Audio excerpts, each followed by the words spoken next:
Ongi etorri Gutun Zuria Bilboko letra.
Arratsaldeon deizuela denoi eta zuetariko bakoitzari ongi etorri izan zaitezte beste behin. Bienvenidas, bienvenidos al Festival Gutun Zuria, Festival Internacional de las Letras de Bilbao.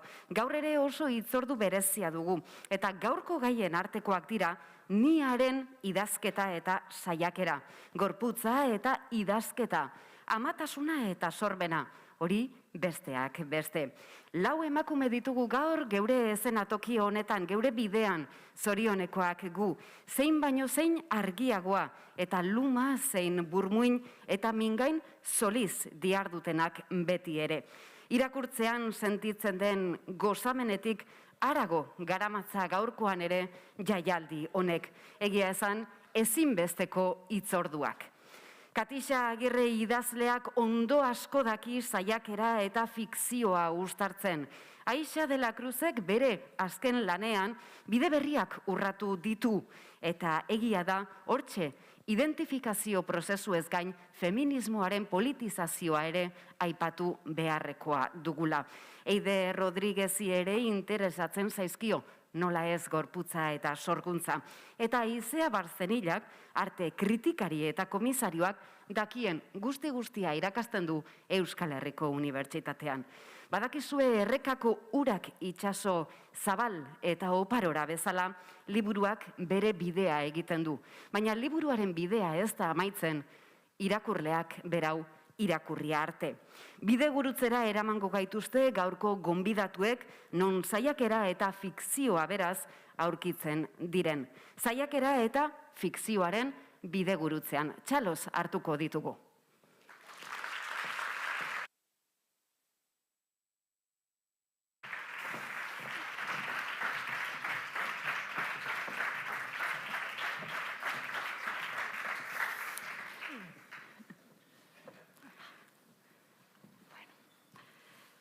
Arratsalde on denoi, mila esker etortzeagatik, mila esker baita ere Azkuna Zentroari eta Gutun Zuriari gaur hemen egoteko aukera emateagatik. Mahai inguru hau printzipioz iaz ospatzeko bazan, baina COVID-aren egoera zela eta bertan bera geratu zen, eta uste dut pozten garela aurten ere aukera izan degulako elkartzeko eta solasean aritzeko, eta ez zala erabat bertan bera gertatu zena, baizik eta atzeratu zena besterik ez. Eta aurkezpenean esan duten bezala, 3 solaskide bikain eta interesgarri ditut nire ondoan. 3 dira doktoreak, 3 dakaten nolabaiteko lotura ikusentzunezko ikasketekin eta ikerketarekin, irakasten dute, unibertsitatean abesteleko batzuetan, baina batez ere 3 dira idazleak. Eta idazleak direlako eta beraien liburuei buruz hitz egiteko, gaur hemen ditugu. Gainera, denek argitaratu dituzte estilo desberdinetako edo hobeto esanda genero desberdinetako lanak, eta gaur hemen gaude fikzioa eta saiakeraren arteko mugak, ote dauden hausnartzeko, edo, behintzat horren inguruan inolako helbururik gabe ere hitz egiteko.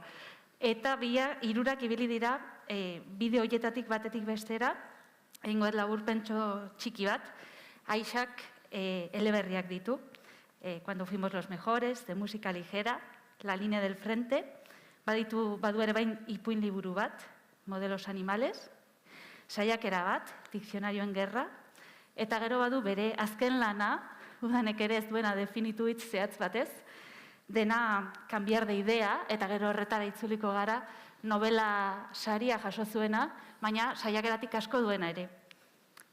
Gero badugu Eiderren kasua, Eiderrek ipuin liburu hainbat idatzi ditu, haien artean eta Handik gutxira gaur, Haragia, Katu jendea eta Bihotz handiagia, haien artean ez, hoiek. Eta gero, beste genero asko ere landu izan ditu, itzulpena egin du, saiakera literarioa, Itsasoa Dabide Bakarra eta Idazleen gorputzak liburuekin, eta komikia Santa Familiarekin. Eta azkenik Katixak ere ipuin liburuak dauzka, Sua falta zaigu, Habitat, haur eta gazte literaturan ere ibili da, eta, igual gehiago luzatzeko ez ditu denak irakurriko, ze hor, bastante ibilizia eta baduzkazu hainbat izenburu, eta berazken 2 lanak novelak dira, Atertu arte itxaron eta Amek ez dute. Eta berezikin ikuste eta honek emango digula azkeneko honek pixkat gaur komentatzekoa. Eta hasiko naiz galdera batekin 3rentzako, eta gero jasiko gea pixkat modu desordenatuagoan agien hitz egiten, baina jakin nahiko nuke idazle izateak berak jada saiakera bat suposatzen duen. Alegia, saiakera ere ote den idazle izatea. Ez dakit norrasi nahi duen? Katixo. Bueno, arratsaldeon guztioi, eskerrik asko Aizea egin diguzun sarreragatik eta eskerrik asko ere ostiral arratsalde honetan hemen gurekin zaudeten guztioi. Saiakera da idazlea izatea, saiakeraren ze esanahiari buruz ari garen argitu beharko zen, baina bai, nik uste dut sorkuntza, ekintza oro dela saiakera bat. Alegia, hasten zara eta planifikatu dezakezu zer egin nahi duzun, apunteak hartu ditzakezu, nik askotan egiten dudan gauza bat, oso aplikatua naizelako. Pentsatu dezakezu asko, baina azken buruan beti izango da esplorazio bat, ez? Eta beti egongo da sorpresa bidean, eta beti egongo da abentura, eta beti egongo dira ere ezbeharrak, eta espero etzen dituen gauzak, eta porrotak, ez? Txarto ateratzen diren gauzak ere. Baina nik uste dut hori dela prozesu bat, beti egongo dena martxan, alegia inoiz ez zarela iritsiko momentu batera zeinetan dena ondo ateratzen den porrotik gabe. Hori izango litzateke ziurrenik ilusio faltsu bat. Eta beraz, prozesu bat dela ikasi behar dugu, eta hortik ikasten duguna berriro aplikatu eta berriro porrot egin, eta horrela egiten dugu aurrera sorkuntzaren bide hauetan. Bueno, como yo voy a contestar en castellano, nos perdemos el doble significado. Nik euskeraz erantzun behar dut. Bueno, niretzat idazketa, saiakera idazten ez nuenean ere, da prozesa bat, tesiarekin jarraitu nuenaren antzekoa. Badira zenbait egile, dena gehiegi planifikatuta edukitza gustatzen etzaienak, ni horietakoa naiz, Lorenz Estandek dioen bezala, alegia aurrera jarraitzea, batetik bestera jauzika eta niretzat idazketa, idazten hasten naiz deskubritzeko, jakiteko zer interesatzen zaidan, momentuan interesatzen zaizkidan gaiei buruz, eta gainera nire idazketa prozesuetan oso obsesiboa naiz, beti asko dokumentatzen naiz eta gero, ez dudan nahi izaten emaitzan hori gehiagin nabaritzea, baina esperimentatzen ez dut bukatu forma hibrido hauekin orain duela gutxi arte, baina fikzio eta saiakera oso lotuak daude.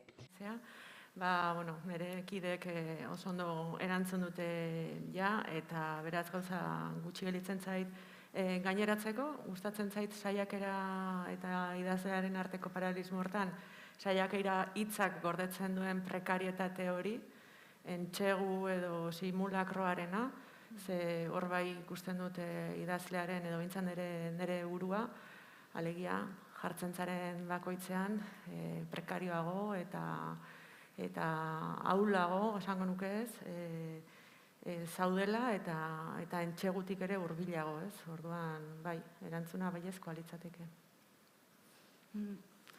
Igual, Aixa, aprobetxatuko zuri zuzenean galdetzeko pixkat apuntatu dudan kontu horrekin, cambiar de idea zure liburuarekin. Nik irakurri nuenean entsegu bat, saiakera bat iruditu zitzaidan, oso gustora irakurri nuen, baina saiakera baten aurrean ikusten nintzen. Eta gero novela saria eman zizuten, zorionak bide batez, baina bai pentsatu nuena, kurioso da nik ez nuen eleberri bezala ulertu, ez onerako, ez txarrerako, ez? Gauza bat hibridoa behar bada bai, baina gehiago saiakeratik urren. Eta ez dakitzu nola remandu zinen lan horrekin, eazuk ideia bat zenuen buruan formatu batera edo bestera jo nahi zenuen, edo hasi zinenean idazkerak berak eraman zintuen horretara. Para empezar, yo también. Ez, nik ere ez daukat oso garbi nola definituko nuken generoa, baina oso baliagarri izan da, saiakera eleberri bezala joa izana, baina bai, uste dut bueno, nik liburua pentsatu nuenean gehiago neukan saiakera buruan, batez ere nik beti irakurri nahi izango nuken saiakera modura planteatzen nuen. Saiakera akademikoa, saiakera tradizionala, etzai gustatzen non badagoen ahots bat neutroa, eta badirudi beti esaten direla gauza indarrez eta bar. Eta saiakera tradizionalen autoreak ez dauka inolako implikazio personalik, jainkoak ensaiatuko balu bezala da. Neri hori oso mugatzaile iruditu zait, zientifizismo objetibotasun ideia baten bilebileko baliz bezala. Autorea desagertu egiten da hor saiakeran, baina neri San Agustinek egiten zuen bezala alegia saiakera egingo dut, baina lehenengo esango dizut ze zauritatik datorren obsesio hau. Alegia proiektu bat idazten jartzen zarenen bakoitzean, 250 horri pasatuko ditut 2 urte honi buruz idazten, honek interpelatzen hauelako. Bueno, lio bat egiten ari naiz. Nik, cambiar de idearekin, ensaio bat egin nahi nuen, saiakera bat egin nahi nuen. Astea, kokatuz, autorea nondik datorren, nor naizen, eta bukatzea saiakera batekin, uste du azken kapituloa saiakera tradizionalago badela, baina aurretik kontekstualizatua dago. Zela, no aspiro a la pureza, me conformo con una sociedad de conversos, asko gustatu zitzaidana, eta pentsatzen nuen, egia dela zuk zure, nik irakurtzen nuenean, ikusten nuen denbora guztian kontrasanak, esanet bilatutako kontrasanak, ez? Azten zinen zerbait eta hitz egiten, eta gero kontrako argudioa ematen zenuen, ez? Eta hor ikusten nuen ere, joko hori gero zuk aipatu izan dezuna testuetan, ez dezula egi bat transmititu nahi, edo ez dezula demostratu nahi, arrazoia duzula, ez? Baizik eta beste bide bat egin nahi dezula. Bai, noski. Eta pentsatzen nuen pixka bat, Katixazuk idatzi ezun testua, aurten atera duten argitalpen horretarako, barkatu baina dut gogoratzen izena. El ensayo empieza aquí. El ensayo empieza aquí, barkatu. Eta horretarako idatzitako testua justo honen inguruan ere bai ziten zenuna, eta hitz egiten zenuen azkenian, zuretzako fikzioa eta saiakera badirela biak nolabait kontatzeko modu batzuk, ez? Bai, hori etorri zen nire, anekdota batetik hasten dut argumentazio hori, etorri zitzaidalako gizon bat, irakurle bat, nire fana, esaten nuen nik testu horretan, hasieran ematen zuen fan bat zela, eta esan zidan, nire bi nobelei buruz ari zen batez ere, nire bi nobelak irakurrita nabaritzen zuela ensaiorantzko joera bat. Geroz eta ensaioagoa zela, ja lehenengo novelan ikusten zela hori, bigarrenean are gehiago, eta orduan bere galdera egiten zidana zen, hirugarrena ensaio purua izango ote zen. Ez ote zen hori nire benetako asmoa, ez? Eta, ez dakit zergatik, igual oraindik iritsi gabe nengoen azken helburu horretara, ezta? Eta, galdera hori geratu zitzaidan, zintzilik, eta pentsatu egin nuen, ea ala zen, ezta? Baina, hausnarketa prozesu horren ostean, nik nire ondorioa edo izan zen nik daukadala, ez nik bakarrik. De hecho, esango nuke idazten dugun guztietan, fikzioa beti dagoela hor. Ezin dugula kontatu fikziotik kanpo. Zeo zer kontatzera goazenean, nahita nahi ez, fikziotik edan behar dugu. Fikzioaren errekursak erabili behar ditugu.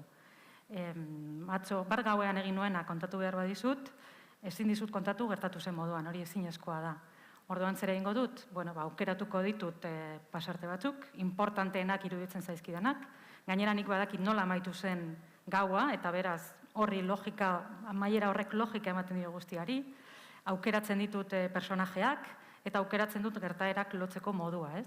Orduan kontatuko ditut gauza bat, bar gauean gertatu zena, egia dela esan dezakedana, baina fikzioari naiz erabiltzen, ez? Eta nik uste dut hau, idazten dugunean ere, gehiago edo gutxiago, hau da, errealitatetik gerturatzen edo hurbiltzen, baina beti egongo gara fikzioaren tresna horiek erabiltzen, ez? Hori da pixka bat nire errebindikazioa edo nire ondorioa, ondorio horretara ailegatu naiz, gizon horren galderaren arira. Eta zure kasuan, Eider, zuk baduzkazu bi liburu direnak, esan dezagun saiakera, ez dienak formatu hibriduak, baizik eta saiakera moduan pentsatutakoak, eta biak gainera eratortzen dira zure ikerketatik ere, ez? Daude ikerketarekin nolabait lotuak, ezakit fikzioaz zeleku dakan saiakera horietan, ze aldi berean igual fikzioa ez, baina pentsatzen nahi naiz idazleen gorputzetan, hor badago ere baiz, zure presentzia ere badago, ez? Besteak badira ere elkarrezkatatuak direnak, zuk beraiek hautatzeko arrazoiak nolabait zuri buruz ere bai zerbait esaten digute, ez? Edo zure interesa beraiengan beti dago zerbait, beti zuk erabakitzen dezuna kontatzeigu zerbait zuri buruz, ez? Orduan ez dakitzuk hor naiz eta printzipio saiakera esan dezagun tradizional bat izan formatuan edo, nola ikuste dezunzuk hor fikzioa eta saiakera hoien arteko harremana? Bueno, bi saiakera liburu egin ditut, bat tesitik eratorritakoa eta zein Joseba Sarrionandiaren itsas irudien ingurukoa. Kasu hortan, bai esango nuke oso molde tradizionalekoa izan zela, egoerak eta markoak ala behartuta. Aldiz idazleen gorputzak, ez nuke esango hain tradizionala denik, hain zuzen ere, Aixak esan duen bezala, nik aipatu egiten dudalako, nor naizen, nondik idazten dudan, zergatik idatzi nahi dudan horregatik, zein dira nire kezkak, zer bilatzen dut, zer alegia ez, Jarauek esaten duen, ezagutza kokatua edo delako hori ez. Uste dut, guk idatz dezakegun, edo idatzi behar genuken, edo nork idatzi beharko luken saiakera baten abia puntua, hor kokatu behar dela, nolaiteko zintzotasuna euki dezan eta hain zuzen ere saiakera bada, ari zara saiatzen zerbait horrela dela erakusten edo bazoa zerbaiten bila, ez? Baina orduan, bazoa zerbaiten bila, baina nondik abiatu zara horren bila, zer daramazu gainean, ez? Zergatik joan zara horren bila eta ez beste ezeren bila, ez? Baina, bere esaten zuen bezala, gaude ohituta, egia objektibo eta metodologia ustez neutral batzuk erabiltzera eta akademian denboratxo bat pasata unibertsitatean denboratxo bat pasata eta gero mozorroak entzen diozunean horri ikuste duzu ez dagoela alako objektibotasunik, ez? Eta inkluso froga, laurategi zientifiko ospetsuenetan egiten diren froga guztien atzera daudela ere erabaki humano eta ondorioz oso subjektiboak, gorputz jakin batzuetatik egindakoak, pentsatutakoak eta gorputz jakin batzuei begira burututakoak, ez? Orduan, bai, batetik hori eta fikzioaren aipatzen zenuena, Gatixak esaten duen bezala, azkenean tresna horiek hor da, kontakizun edo kontakizunaren tresnak dira, ez? Idazteko erabiltzen ditugunak, ez? Orduan, behar duzu hasiera bat, behar duzu korapilo eta behar duzu ondorio bat, ez? Hori tesi batek ere hori bera eskatzizu, eta zein saiok hori eskatzizu. Bai, ingo nuke, agian nabartuko nuke, ez nuke jarriko saiakera egiaren ondoan eta fikzioa kontrakoan. Zen erostez, fikzioa bada edo izan daiteke egiaren bila joateko tresna bat baita ere. Ez zait iruditzen egiatik hurbilago ibiliko zarela, zuzertan egiatik gertuago ibili saiakera bat idazten, fikzio bat idazten baino. Ez, gaizki erabili dut hitza. Esan nahi nuen agian egitatea edo benetan gertatu du zen hori. Ez baina askotan, ez, erabiltzen dugu, ez, objektibotasuna edo egia, ez, eta azkenean nik uste orain, fikzioan ere borrokatu daitekela. Bai, dudarik gabe. De hecho, nik ez dut ulertzen barkatu, Zergatik, badago joera bat irakurleen artean, zenbait irakurleen artean irakurtzeko saiakera, ez? Nahi dutelako ikasi, zerbait. Hau da, entzuten den komentario bat. Gizonen artean batez ere, barkatu baina, hau nire zera besterik ez da, zerbait ikasi, ez? Denbora aprobetxatu irakurtzen duzunean zerbait ikasteko, ez?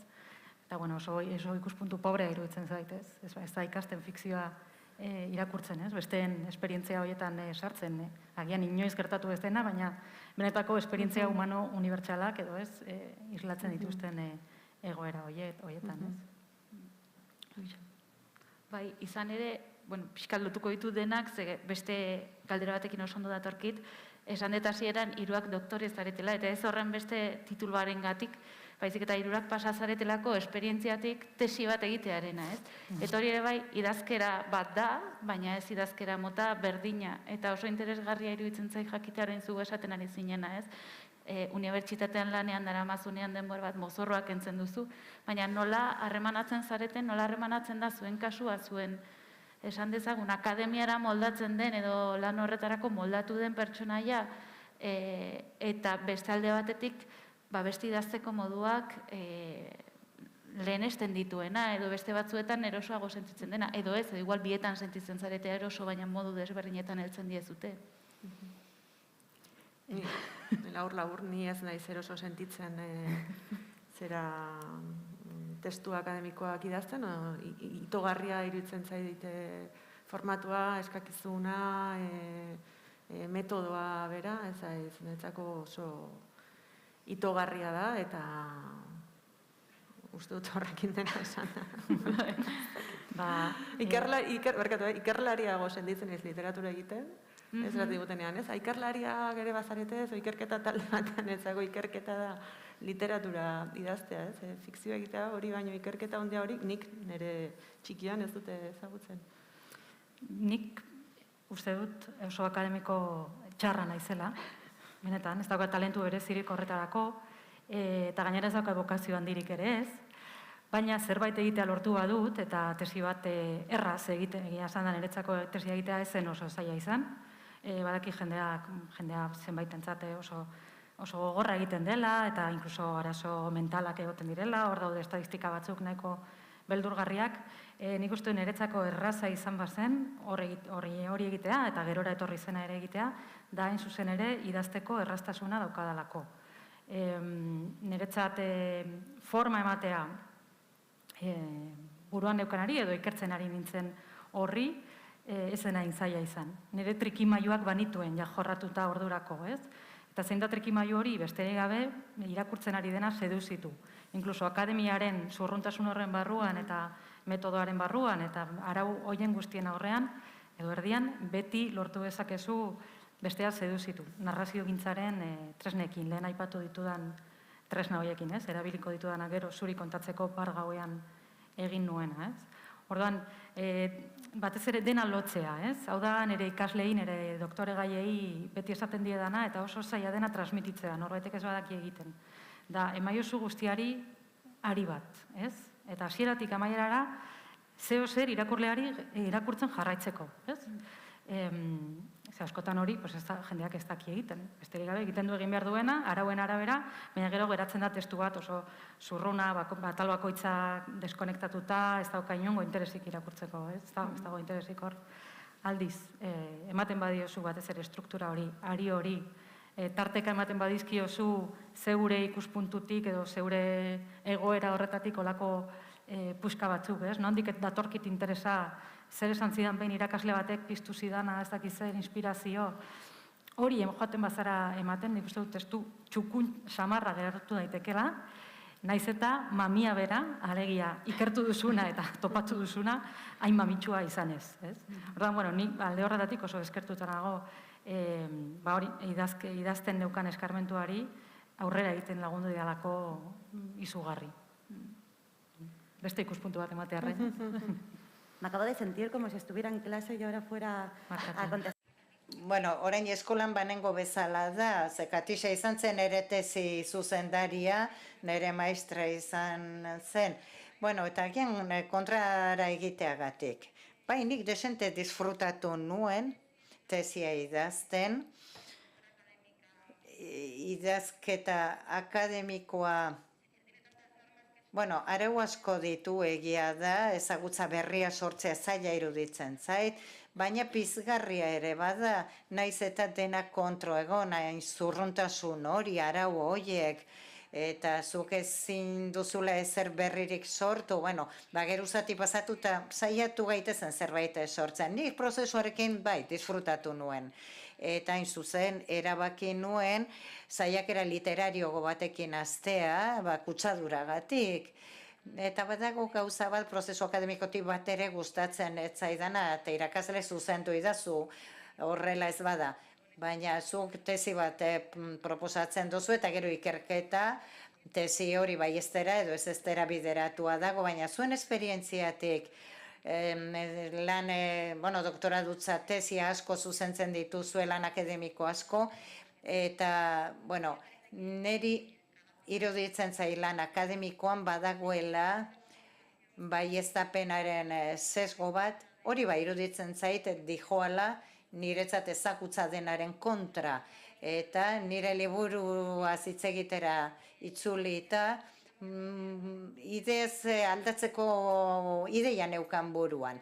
Alegia, ze prozesuren bidez irakurtzen ditugun teorizatzaileak iritsi dira eskuetan daukagun testua idaztera.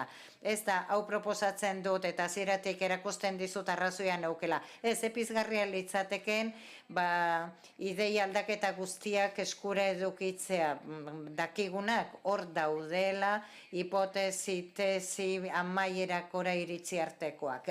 Bagian, neri pixka bat lan akademikoan hori faltako litzaidake. Apalagoa izatea, konsienteagoa izatea, azken puntura iritsi baino lehen dauden desbiderapen horietan. Galdera bat, gogo handiz egin nahi dizu edana, pixkat enrebesatua da, baina ondo azaltzen dudan, eta pixkat biografia eta autofikzioaren, baina baita ere jakintzakokatuaren inguruan, ez?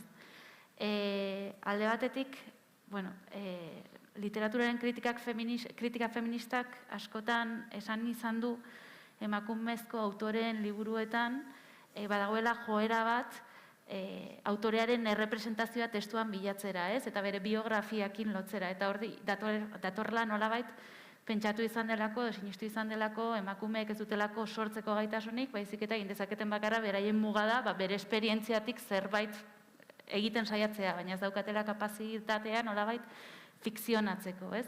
Eta askotan, elkarrizketetan, edo, orain feminismotik asko aztertzen ari dela nolakoa den autorearen figura, eta nola eraikitzen den batez ere, eta hortan, eidezu ere asko ibilizea, hor, behin eta berriz errepikatzen da, zenbaitetan, elkarrizketetan nola jotzen den biografiara, norberaren esperientziara, eta hori askotan egileentzako deserosoa dela, ez, emakumezko egileentzako. Baina gero, beste alde batetik, badaukagu feminismoak eskatzen, ez digu eskatzen, baina proposatzen digu pribatua ere bai politikoa dela, ez? Pertsonala politikoa dela, eta guretik ere bai abiatu gaitezkela, gorputzak garela, eta gure gorputzetik abiatu gaitezkela ezagutzeko, eta ezagutza hori ez dela baztertu behar eta garrantzia eman behar zaiola. Orduan, zuen kasuan, modu desberdinetan, Aixazuk, zuretik idatzi duzu, lehenengo pertsonan, ez? Eta gero adibidez amek ez dute, lehenengo pertsonan idatzita dago. Nola bizi izan dezute, nola bait kontrasan hori. Bakit galdera ez dela oso argia, nahi dezuten lekutikan hartu, baina esan dezagun zenbateraino zuen jakintza kokatua jarri dezute hor, uste dezu hori importantea dela, baina zenbateraino batzuetan ere bai ekidin dezute hori egitea beste arrazoi batzuengatik, beste horiengatik, ez? Bada galdera argian ikuste dut eta gainera askotan planteatzen dena. Hona sartu baino lehen egon gara hizketan irakurle taldei buruz, eta zer nolako esperientziak izan ditugun irakurleekiko enkontru horietan. Eta bada gauza bat askotan ikusten dena da, jakin nahi izatea zure liburuetatik zer den zeure biografiako parte bat, eta zer ez, ez da, zuri ere gertatuko zaizu, Aixari, que decir, ez? Orduan, badago kuriosidade hori, baina nik uste dut ez dela, nik uste dut bekarrik dela morboagatik. Ez dagoela hor, ez dagoelako hor bestelako interes bat. Da, irakurri dut hau, agian eskandalasoa da, eta hemen daukate egile aurrean, eta benga, jakin nahi dut, ez? Hori, txutxumutxuaren pare jartzen dut, ez diot bestelako garrantzirik ematen, baina noski, bada gauza garrantzitsu bat. Eta nik ere oso modu tajantean normalean erresolbitzen dut eta esaten dut, lehen esan duan bezala, dena dela fikzioa nik idazten dudanean. Naiz eta lehenengo pertsonan egon, naiz eta nire esperientzia batean oinarrituta egon, ezta? Ze nire esperientzia batean oinarrituta egonda ere, liburuan sartzeko, liburuaren jario horretan ondo enkajatzeko, nik esperientzia horrekin egin dut nahi izan dudana. Ez diot inongo fideltasunik gertaera horri, esperientzia horri. Zerbait aldatu beharra dut, aldatuko dut, esageratu beharra dut, esageratuko dut. Kontrakoa murriztu egin beharra dut pixka bat eta paldu egingo dut, bai? Jario narratibo horretan ondo gera dadin. Hori da nire helburua azkenean, novela bat eraikitzen ari naizenean. Mundu horren baitan koherentzia izatea, eta ez mundu errealean gertatu denari inolako fideltasunik izatea, ezta? Orduan, idazten dudan bitartean alde horretatik oso libre sentitzen naiz, badakidalako niretzako fikzioa izango dela hori, eta ezin dela inor ofenditu gainera, ez? Gero ez da hala gertatzen, eta izan ditute arazoak, eta inkluso nire amak esan dit, baina hau nola idazten duzu, edo lagun batek esan dit jate baletia, ketxunga erez, kendu didazula, kontatu duzula nire intimidaderen bat, ez? Holakoa gertatu zaizkit gerora, idazten dudan bitartean, nahi dudan egiten dut, egia esan da.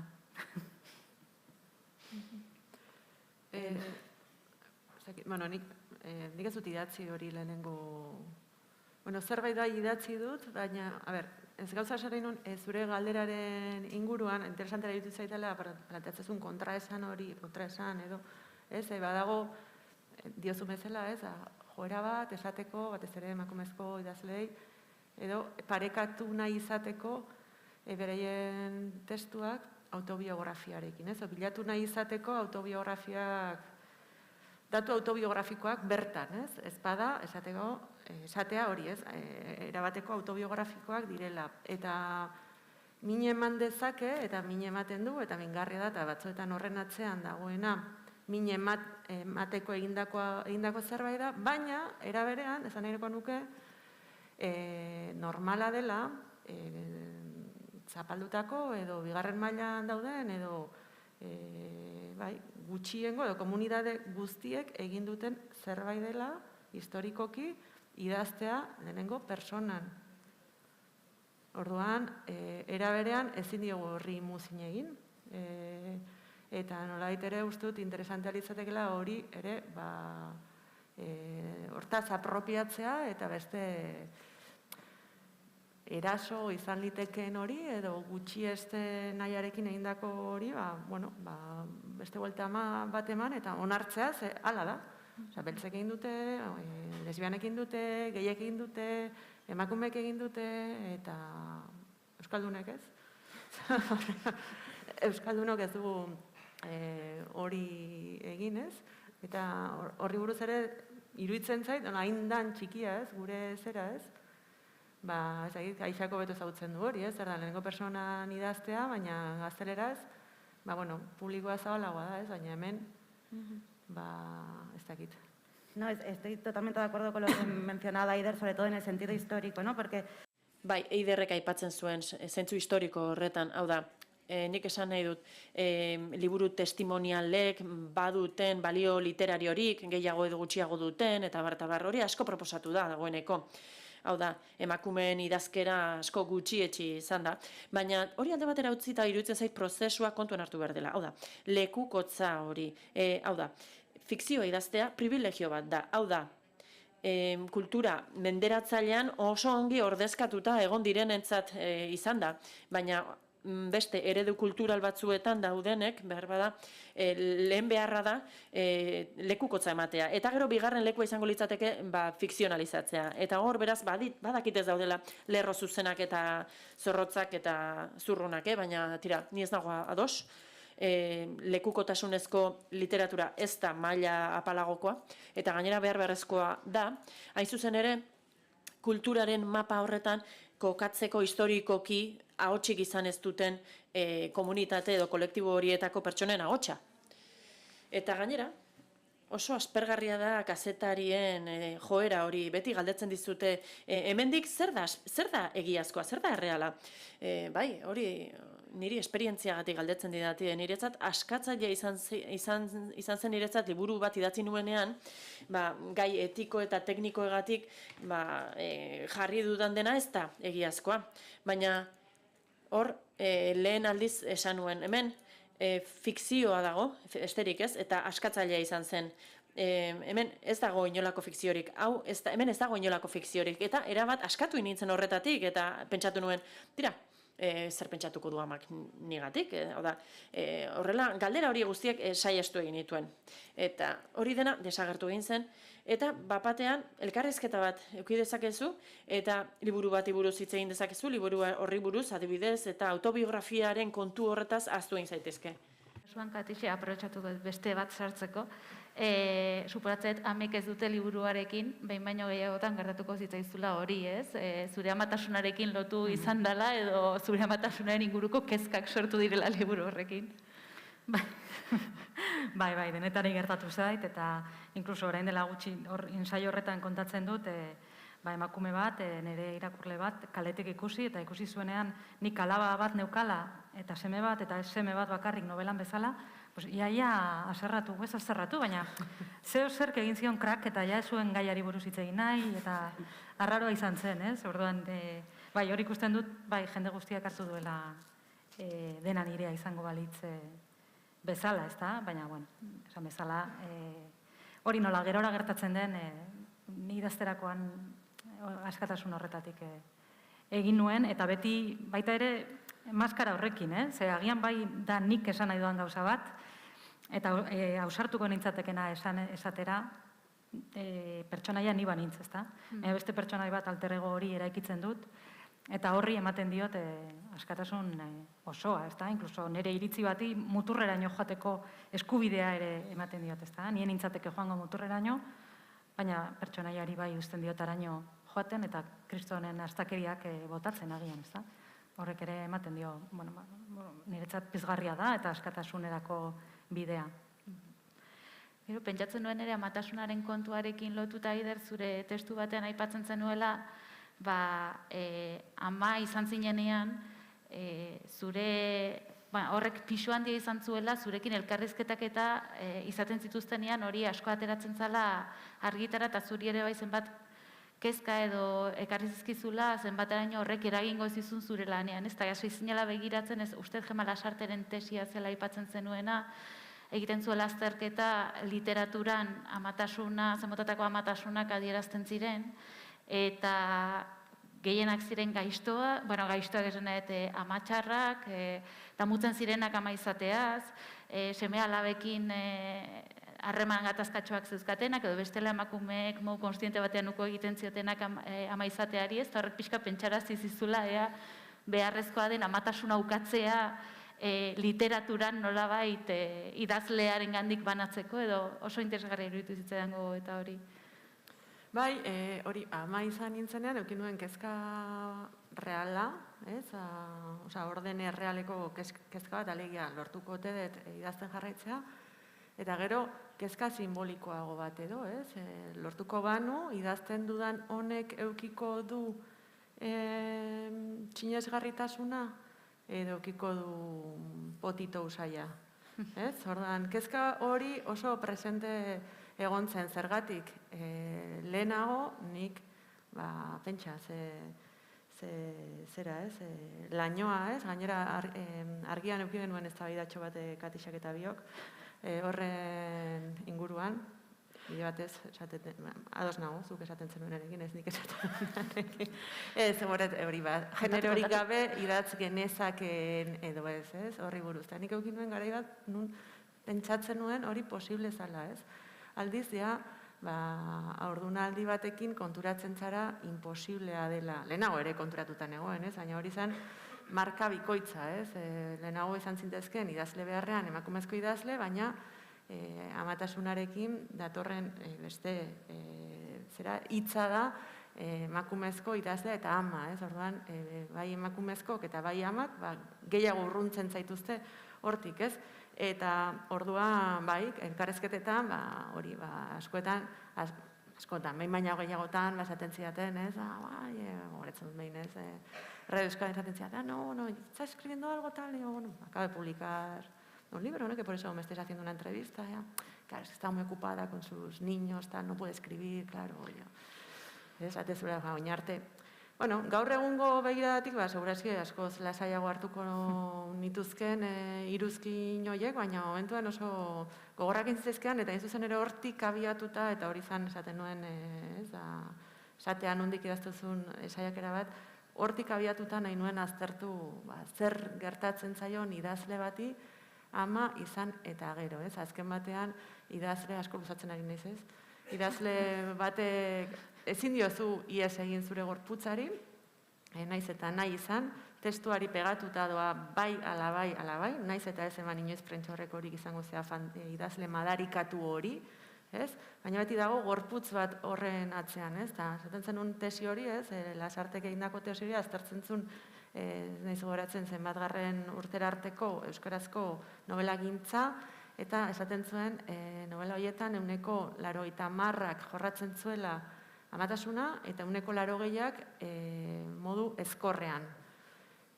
Berak aipatzen du ezkor hitz hori, eta berak esaten du zein dan ezkortasuna abandonatu dituztela umeak, edo violentziara bitzutela, hori ez, eta nire galdera da ez ote dan peaje bat pasatu beharrekoa, alegia erreakziotik agertu behar izatea idazle bat, amatxar moduan, emakume esperogarri moduan, esleitzen zaizkigun zera guzti horietatik guztiz kontrara, eta horrek eraberean iten digu askatasuna kendu idazteko, ez? Orduan hori nahi nuen, hori nahi nien galdetu hainbat idazleri, eta horixe izan zen egindako lan hori bai. Ezakit zuen kasuan amatasunaren esperientzia hori uste zuentzako zalantza horiek piztu dituen, ez duen zerikusirik izan, edo beste zalantza batzuk piztu ditunak ez dakatenak honekin zerikusirik, edo zure kasuan gainera amei buruzko liburu bat idatzi ezunez, superatzen behintzat zure esperientziatik zerbait kezka baino gehiago hori hausnartzeko gogoa edo sortu zala, baina gero igual hortik fikzioa egiteko besterik gabe. Bai, jakina. Hori nik uste dut idazle guztien kezka dela, emakumezko guztien kezka dela, eta danok topatu garela horma beraren kontra, ez? Edo egin dugula, eta egin behar izan dugula hausnarketa hori, eta egin behar izan dugula hasieran agian bizkarra eman arazoari, eta gero enfrentatu. Ez dut hori dela prozesu nahiko normala, askori entzun diodana, ez?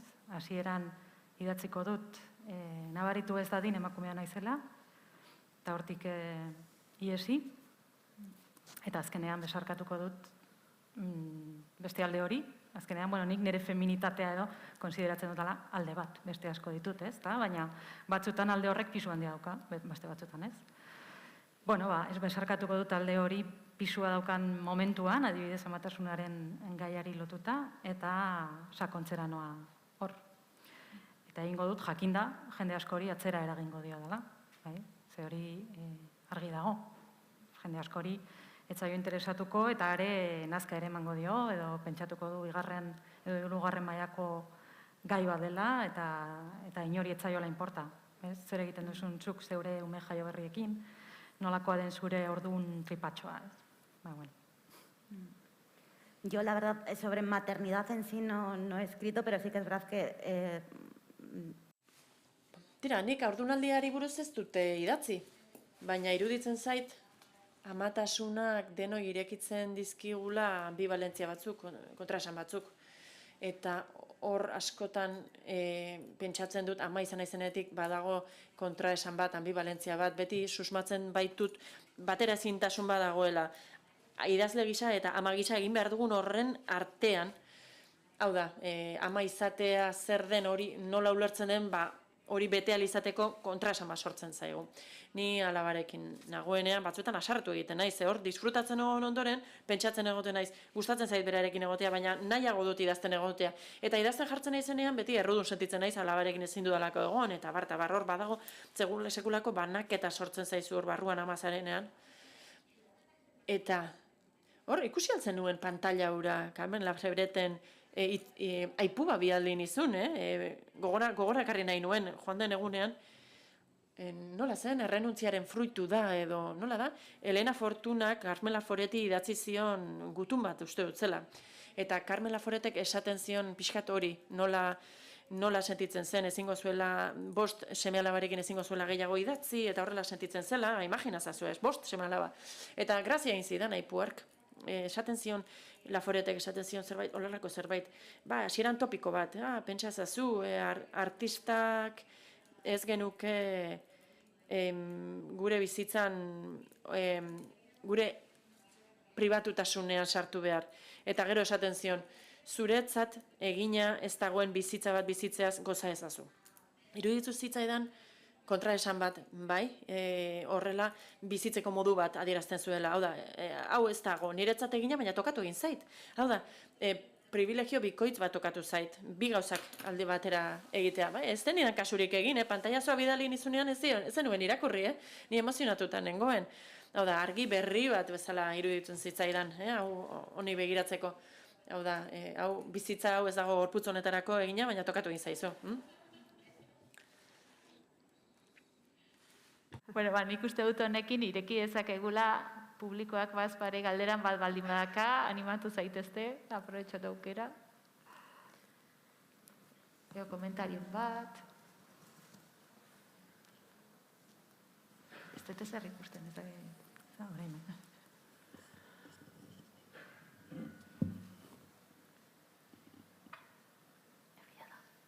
Dan ganas de saludar ahora que les veo.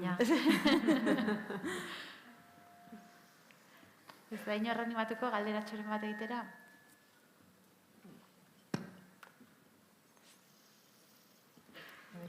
Bueno. Bai.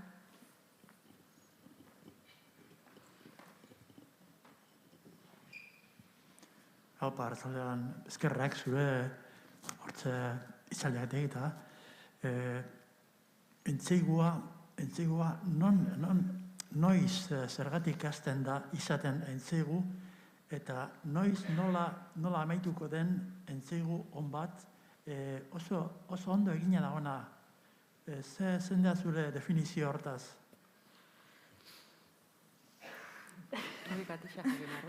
Nik erantzun behar dut. Zer den entsegu on bat, da galdera, edo noiz hasten den. Bueno, nik ja, esan dudanagatik, esan dut nire iritzia dela entsegu purorik ez dagoela, eta beti egongo da hor fikzioa. Zer den entsegu on bat, pentsatzera jartzen zaituena, eta ate berriak irekitzen dizkizunak, ez? Inora ere iritsi gabe, nik uste. Ze hori da justo lan akademikoaren trampa hori, ez? Lehen komentatu duguna. Ondorioak, takatun, eta listo, ez? Eta ondorio itxiak eta bat puntua, bat puntu B, eta hori guztia horrela eskematizatuta adierazi daitekena. Entsegun batean nik uste dut ondorioak ezin direla horrela eskematizatu eta geratuko direla ate berriak zabalik, ez? Zabaldu ditu batzuk eta pasatu gara gela batzuetatik, baina ate berriak ere geratuko dira maileran pasatzeko. Hori izango nuke. Gero badago jeteak, kurioski, netzako, ez, erakurtzen dula entsegua dagoeneko badakienari buruz. Ez? Badago perfil hori ere bai, ez? Bai? Ordan oso, baina, bueno, ezakit, netzako bada ere, zuk esatezuna, ez? Azkenean dialogo bat bultzatzen duena, ez? Mugiarazten zaituena zauden posizio intelektual. Oso argi baldin badaukazu, zertarako hartu lanak idazten, ez? Jazta, ja badakizu, pues. Baina, aldrebez ere, zertarako irakurri, baldin badakizu, ez? Bai. Bai. Ez dakit erantzun dugun, baina...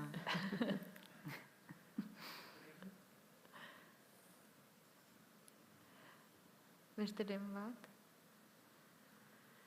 Bueno, jende animatu bitartean, beste bat botako izudat nik. Gertatu alzaitzue noizbait ikerketak ere fikziorako zirrikituak irekitzea, hau da, zaudetela ikertzen zerbait akademikoagoa dena, eta horrek nolabait irekitzen du beste ate bat, beste gauza erabat desberdinen baterako, baina hortik abiatu dana. Edo bi mundu desberdin dira, eta batak ez du inoiz bestera ematen, edo fikzioa beti sartzen da batean, baina ez du inoiz buelta egiten beste aldera. A mí no me ha pasado porque tengo una... me parece que... Niri ez zait inoiz gertatu. Ez dakit zuei gertatzen zaizuen, baina niretzat, eleberri bat edo ensegu bat idaztea, da gai batekin hasi eta bukatzea. Hau da, nik ez dut adarkatzerik nahi, gai batekin adarkatu eta luzatzerik nahi. Hau da, nik nahiago dut obsesio tematikoei puntu jarri, noizbait, puntu batean. Eta horren bestez, gauza batzuk ez zaizkit beste batzuekin kateatzen, nire bizitzako zati bat bukatzea gustatzen zait eleberri bat bukatzen dudanean eta buelta gehiagorik ez ematea. Baina bai, oharrak hartu,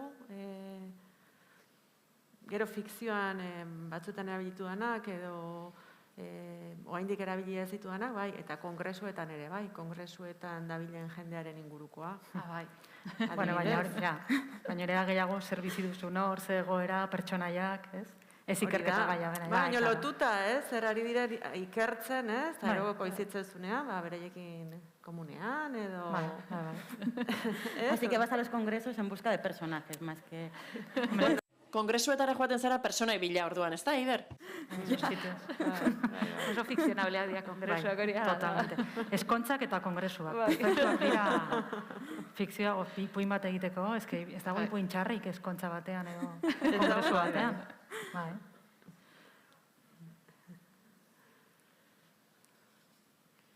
Beste galderaren bat edo... Bueno, besterik ez badago, igual...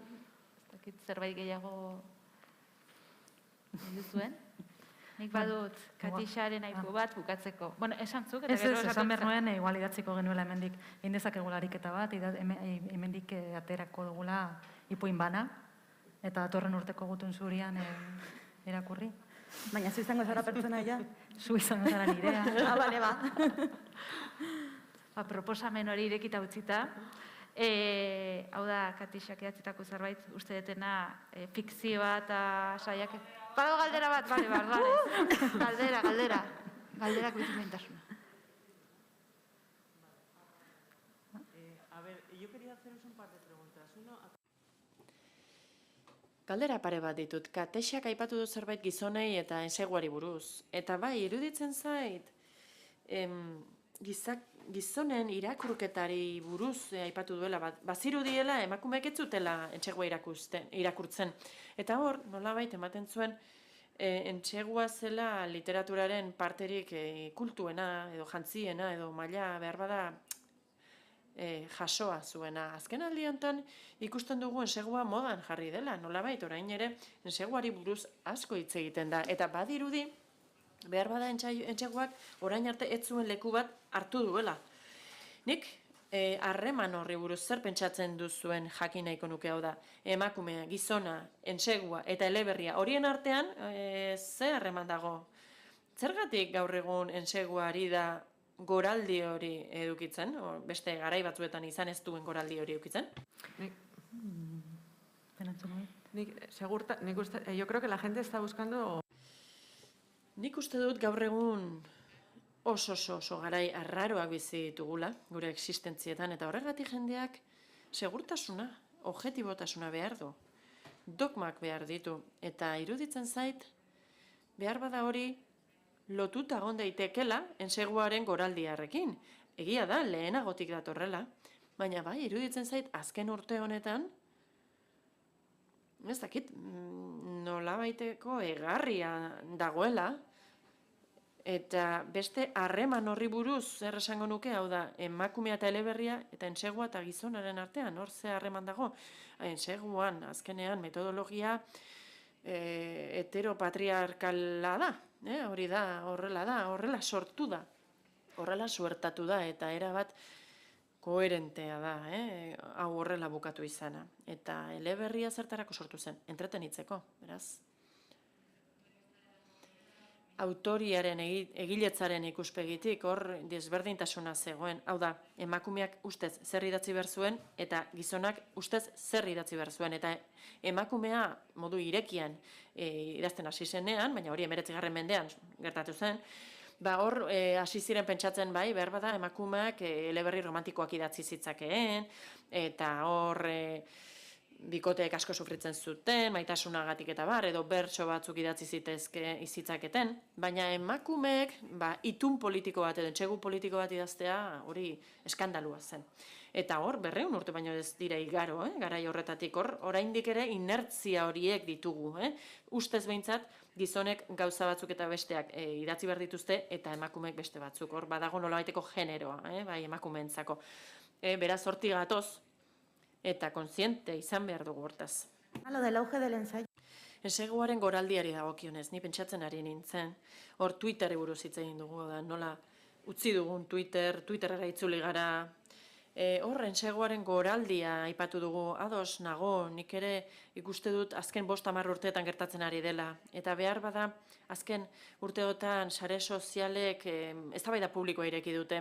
Garai hauetan, behar bada, lehen jendeak ez zuen eztabaidadarako fororik, eta gaur egun aldiz etengabeko eztabaidak ikusten ditugu, eta sare sozialek izugarrizko presioa sortzen dute, etengabe nor bere iritzia agertu behar du. Eta behar bada horrek zerikusia du, aipatzen genuen goraldi horrekin.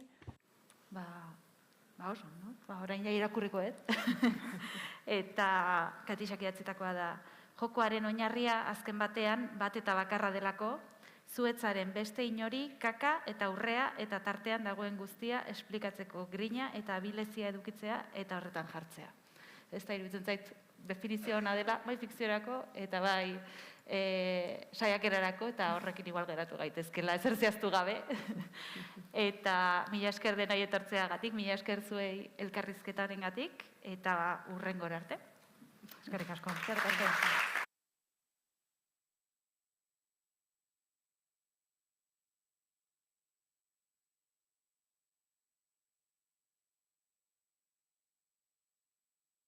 Eskerrik asko, espero dugu saioa zeuen gustokoa izatea. Saio honen ondoren, egileak liburuak sinatzen arituko dira liburu dendazen, Azkuna zentroko liburu dendan.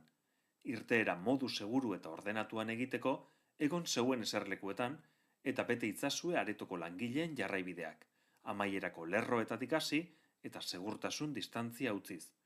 Eskerrik asko. Muchas gracias. Esperamos que hayan disfrutado del encuentro.